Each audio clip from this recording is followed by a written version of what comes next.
Hello friends, आप लोग का स्वागत है रोहित रेलवे TM4 क्लास में। इस क्लास में दोस्तों मैं आप लोग को रेलवे का प्रीवियस ईयर क्वेश्चन करवाने जा रहा हूं। तो आप लोग वीडियो में पूरा बने रहिएगा। ठीक है, तो चलिए आज की क्लास को स्टार्ट करते हैं। तो आज का पहला प्रश्न है दोस्तों कि अकबर के विचार सुलह ए कुल का आशय क्या था। ठीक है, क्वेश्चन को फिर से रिपीट कर लेते हैं कि अकबर के जो विचार थे ये सुलह ए कुल का आज से क्या था। तो इसका सही उत्तर है दोस्तों सार्वभौमिक शांति।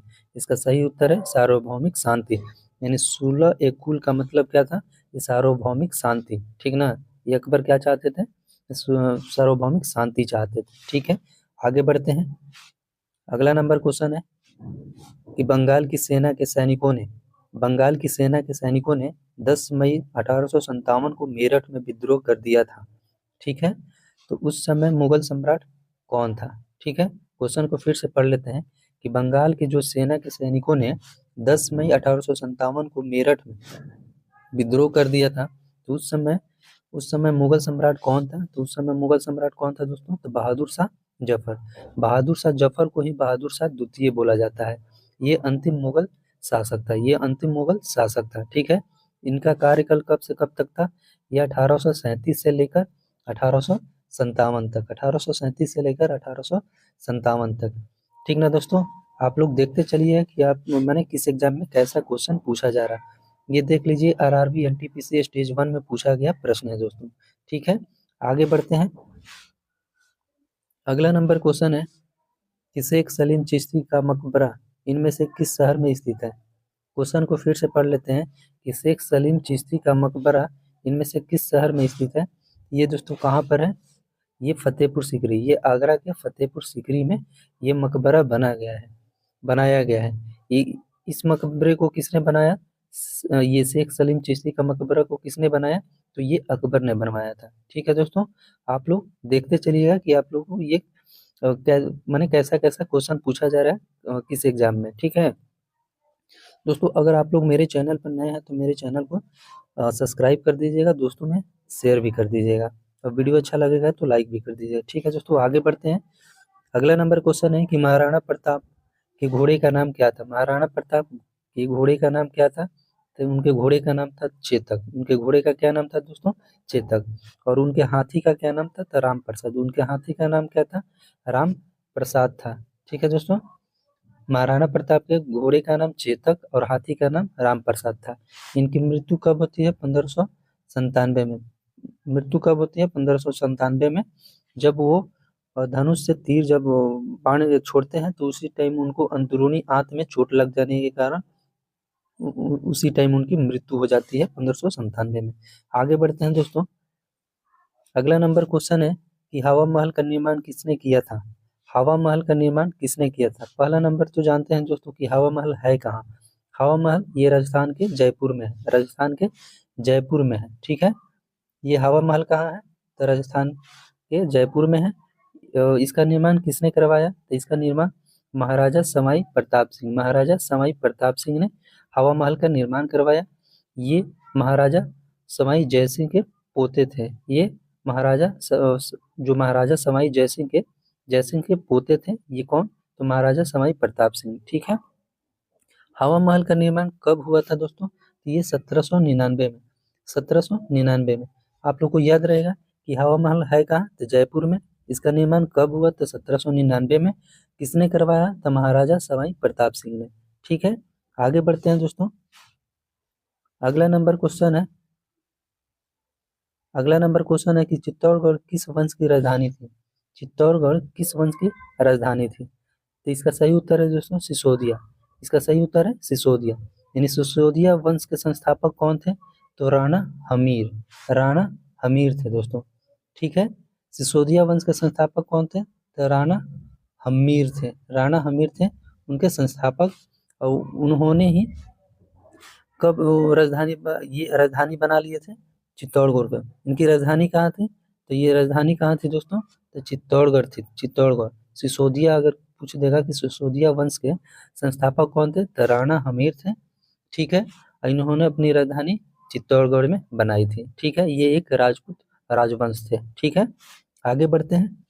अगला नंबर क्वेश्चन है कि साहित्य के प्रख्यात समर्थक राजा भोज किस वंश से जुड़े थे। ठीक है, क्वेश्चन को फिर से पढ़ लेते हैं कि साहित्य के प्रख्यात समर्थक राजा भोज किस वंश से जुड़े थे। तो इसका सही उत्तर है दोस्तों परमार वंश। इनका सही उत्तर है परमार वंश। ठीक है, परमार परमार वंश के संस्थापक कौन थे दोस्तों? तो उपेंद्र राज। परमार वंश के संस्थापक कौन थे? तो उपेंद्र राज थे। ठीक है, उन्होंने अपनी राजधानी कहाँ बनाई? तो ये धारा नगरी। उन्होंने अपनी राजधानी कहाँ बनाई? तो धारा नगरी बनाई। ठीक है दोस्तों, आप लोग को याद रहेगा। पहला नंबर जानिए कि परमार वंश परमार वंश के संस्थापक कौन थे? तो ये उपेंद्र राज थे। उन्होंने अपनी राजधानी कहाँ बनाई? तो धारा नगरी बनाई।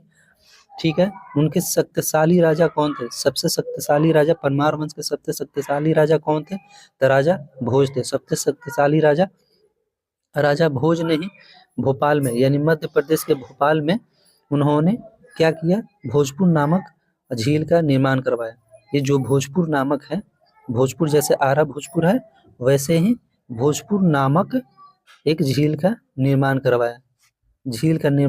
ठीक है, किसने किया? तो राजा भोज, जो कि परमार वंश के सबसे शक्तिशाली राजा थे। और तो इन्होंने भोजपुर नगर की स्थापना भी की। भोजपुर नगर की स्थापना भी की। आप लोग को याद रहेगा भोजपुर नामक झील का निर्माण किसने करवाया? तो ये राजा भोज करवाते हैं। और भोजपुर नगर की स्थापना भी राजा भोज ही करवाते हैं।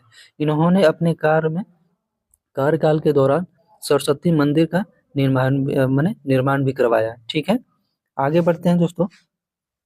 अगला नंबर क्वेश्चन है कि राजपूत राजवंश के अंगपाल तोमर ने डैश का राज स्थापित किया था। क्वेश्चन को फिर से पढ़ते हैं कि राजपूत राजवंश के अंगपाल तोमर ने दिल्ली का राज स्थापित किया था। दिल्ली का राज स्थापित, तो इसका राइट आंसर है दिल्ली। ठीक है, ये देख लीजिए, ये आरआरबी ग्रुप डी में पूछा गया प्रश्न 2018 में पूछा गया था। ठीक है, आगे बढ़ते हैं। अगला नंबर क्वेश्चन है कि चित्तौड़गढ़ यानी चित्तौड़ कहिए या चित्तौड़गढ़ में विजय स्तंभ की स्थापना किसने कराई?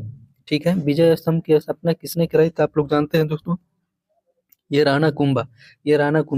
इसमें से दोस्तों अगर आप लोग कंफ्यूज होते हैं तो यहाँ पर ध्यान देने वाली बात है। देखिए, ये स्तंभ में आधा म है और भ है। ठीक है, आप लोग को यहाँ भी याद रखना पड़ेगा कि ये कुंभ में आधा म है फिर भ है, और किसी में है नहीं ना, और किसी में नहीं, ये इसी में है। इसका निर्माण किसने करवाया? तो राणा कुंभा ने विजय स्तंभ की स्थापना की चित्तौड़गढ़ में। ठीक है, ये चित्तौड़गढ़ कहाँ है दोस्तों? ये राजस्थान में है। आगे बढ़ते हैं। अगला नंबर क्वेश्चन है कि जयपुर की विख्यात इमारत हवा महल एक बहुस्तरीय महल है जो कि महाराजा सवाई प्रताप सिंह के द्वारा डैश में बनाई गई। देख लीजिए दोस्तों, वही क्वेश्चन फिर आ गया। ये कब बनाया गया था? तो 1799 में। हवा महल कब बनाया गया था? 1799 में। ये कहाँ पर है हवा महल? जयपुर में। पिंक सिटी जयपुर में है। इसका निर्माण किसने करवाया? महाराजा सवाई प्रताप सिंह ने। ठीक है, आगे बढ़ते हैं दोस्तों। अगला नंबर क्वेश्चन है दोस्तों कि मीराबाई कहाँ की राजपूत राजकुमारी थी? मीराबाई कहाँ की राजपूत राजकुमारी थी? तो इसका सही उत्तर है मेड़ता। इसका सही उत्तर है मेड़ता के।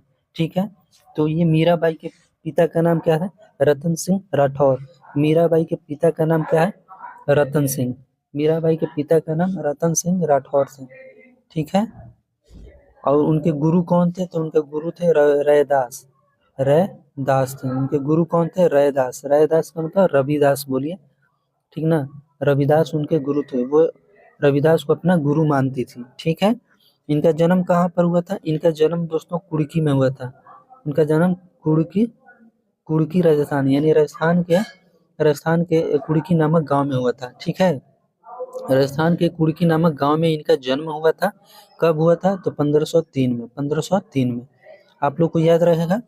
ठीक है दोस्तों, फिर से आप लोग को रिपीट कर देते हैं। पहला नंबर कि मीराबाई के पिता का नाम क्या था? तो रतन सिंह राठौर। ठीक ना, और ये इन्होंने अब कहाँ की राजकुमारी थी? ये मेड़ता की राजकुमारी थी। ठीक है, इनका जन्म कहाँ पर हुआ था? तो ये राजस्थान के कुड़की नामक गांव में। कब हुआ था? 1503 में। इनके पति का नाम क्या था? ये राजभोज था। इनके पति का नाम राजभोज था। ठीक है, आगे बढ़ते हैं। अगला नंबर टॉपिक है दोस्तों कि भारत में यूरोपियन का आगमन, ठीक है। तो वास्को डी गामा भारत कब आया था? तो वास्को डी गामा भारत 1498 में। वास्को डी गामा कहाँ का था दोस्तों? पुर्तगाल का। वास्को डी गामा कहाँ का था? तो पुर्तगाल का। सबसे पहले भारत कब आया था? तो 1498 में। और कहाँ पर? तो ये कालीकट, ठीक ना। कालीकट सबसे पहले आया था। कालीकट कहाँ है? तो केरल में है। आगे बढ़ते हैं। अगला नंबर क्वेश्चन है कि स्वतंत्रता से पूर्व निम्नलिखित में से कौन सी एक फ्रांसीसी कॉलोनी नहीं थी? ठीक है दोस्तों, तो इसका सही उत्तर है पटना। पटना ये फ्रांसीसी कॉलोनी नहीं थी, लेकिन पौंडुचेरी, सूरत, गोवा सभी फ्रांसीसी कॉलोनी थी। आगे बढ़ते हैं। अगला नंबर क्वेश्चन है कि किंग जॉर्ज पंचम तथा क्वीन मैरी की यात्रा की याद में सन 1911 में भारत का कौन सा लोकप्रिय पर्यटन स्थल बनाया गया था? ठीक है, 1911 में कौन से लोकप्रिय पर्यटन स्थल बनाया गया था? तो इसका सही उत्तर है दोस्तों गेटवे ऑफ इंडिया। 1911 में गेटवे ऑफ इंडिया का निर्माण हुआ। ये गेटवे ऑफ इंडिया कहाँ है? तो ये आपका मुंबई में है। गेटवे ऑफ इंडिया मुंबई में है। कब निर्माण हुआ? तो 1911 में। इंडिया गेट कहाँ है दोस्तों? ये आपका दिल्ली में है। इंडिया गेट आपका दिल्ली में है। इसका निर्माण कब हुआ? तो ये तो बनना स्टार्ट हुआ 1911 में। 1921 में स्टार्ट हुआ बनना। और कब बनकर तैयार होता है? तो 1921 में। 1931 में, ठीक है। 1931 में बनकर तैयार हुआ। और इंडिया गेट के जो संस्थापक थे कौन थे दोस्तों? संस्थापक चाहिए या निर्माणकर्ता, डिजाइन करने वाले कौन थे? एडविन लुटियंस थे, जो कि इसका डिजाइन किए थे इंडिया गेट का, ठीक है। अब प्रिंस ऑफ वेल्स म्यूजियम कहाँ है? प्रिंस ऑफ वेल्स म्यूजियम ये आपका कहाँ है? प्रिंस ऑफ वेल्स म्यूजियम ये आपका मुंबई में है। प्रिंस ऑफ वेल्स म्यूजियम कहाँ है? मुंबई में है। विक्टोरिया टर्मिनल ये कहाँ है? विक्टोरिया टर्मिनल ये आपका कोलकाता में। विक्टोरिया टर्मिनल कहाँ है? ये आपका कोलकाता में है। आगे बढ़ते हैं दोस्तों। अगला नंबर क्वेश्चन है कि पुर्तगाली व्यापारी गोवा की भूमि पर पहली बार किस सदी में आए थे? क्वेश्चन को फिर से पढ़ लेते हैं कि पुर्तगाली व्यापारी गोवा की भूमि पर पहली बार किस सदी में आए थे? तो ये दोस्तों 16वीं शताब्दी में, 16वीं सदी में। यानी कब आए थे गोवा में? 1510 में। 1510 में गोवा में आए थे, ठीक है। आगे बढ़ते हैं दोस्तों। अगला नंबर क्वेश्चन है कि यूरोपीय व्यापारी 1498 ईस्वी में पुर्तगाली अन्वेषक वास्को डी गामा के आगमन के साथ पहले भारतीय तटों पर किस शहर के नजदीक पहुंचे थे? तो ये कालीकट। ये कालीकट का नाम बदलकर कोझिकोड हो गया दोस्तों। ये कहाँ है? तो ये केरल में है, ठीक है। तो वास्को डी गामा सबसे पहले कालीकट ही पहुंचा था 1498 में, ठीक है। आगे बढ़ते हैं। अगला नंबर क्वेश्चन है दोस्तों कि वास्को डी गामा पहली बार समुद्र के रास्ते भारत में कहाँ उतरा था? वास्को डी गामा पहली बार समुद्र के रास्ते भारत में कहाँ उतरा था? तो इसका सही उत्तर है कप्पड़ केरल। ये कप्पड़ केरल, ये देख लीजिएगा दोस्तों, ये कप्पड़ केरल बोल रहा है। भारत में पहली बार उतरा था, वहीं उतरा होगा केरल के कप्पड़ में, ठीक है। आगे बढ़ते हैं। ऐसे तो कालीकट देता है, ठीक है। अगला नंबर क्वेश्चन है, यह अंग्रेजी ईस्ट इंडिया कंपनी को डैश के नाम से भी जाना जाता है। जो अंग्रेजी ईस्ट इंडिया कंपनी थी, जो कि 1600 ईस्वी में इसकी स्थापना होती है। तो कब आता है ईस्ट इंडिया कंपनी? अंग्रेजी ईस्ट इंडिया कंपनी की स्थापना 1600 ईस्वी में होती है। और इसे अन्य नाम से भी जाना जाता है जॉन कंपनी। इसे अन्य नाम से भी जाना जाता है जॉन कंपनी के नाम से, ठीक है। आगे बढ़ते हैं। अगला नंबर क्वेश्चन है कि भारत में पुर्तगालियों ने निम्नलिखित में से यानी निम्न में से किस स्थान पर अपने पहले किले का निर्माण करवाया? तो सबसे पहले कहाँ पर किले का निर्माण करवाया था? ये कोचीन में। ये कोचीन में सबसे पहले किले का निर्माण करवाया पुर्तगालियों ने, ठीक है। आगे बढ़ते हैं। अगला ये लास्ट क्वेश्चन है, इस वीडियो का लास्ट क्वेश्चन है दोस्तों कि निम्नलिखित में से किस आंदोलन ने गोवा में पुर्तगाली राज्य को समाप्त करने में महत्वपूर्ण भूमिका निभाई थी? यानी गोवा में पुर्तगाली राज्य को समाप्त करने में महत्वपूर्ण भूमिका किसने निभाई थी? इस आंदोलन ने, तो ये गोवा मुक्ति आंदोलन। ये गोवा मुक्ति आंदोलन, ठीक है। इन्होंने माने इस आंदोलन ने गोवा में पुर्तगाली राज्य को समाप्त करने में महत्वपूर्ण भूमिका निभाई थी, ठीक है दोस्तों। आप लोग को ये वीडियो कैसा लगा है दोस्तों? आप लोग कमेंट बॉक्स में जरूर बताइएगा। और आप लोग किस बुक से पढ़ना चाहते हैं और किस चीज़ का तैयारी कर रहे हैं, आप लोग कमेंट बॉक्स में एक कमेंट बस कर दीजिएगा। मैं उस चीज़ से, मैंने उस बुक से आप लोग को तैयारी करवा दूंगा, ठीक है। अगर वीडियो अच्छा लगा तो आप लोग लाइक शेयर और सब्सक्राइब जरूर कर दीजिएगा और दोस्तों में शेयर भी करिएगा, ठीक है। आज के वीडियो में इतना।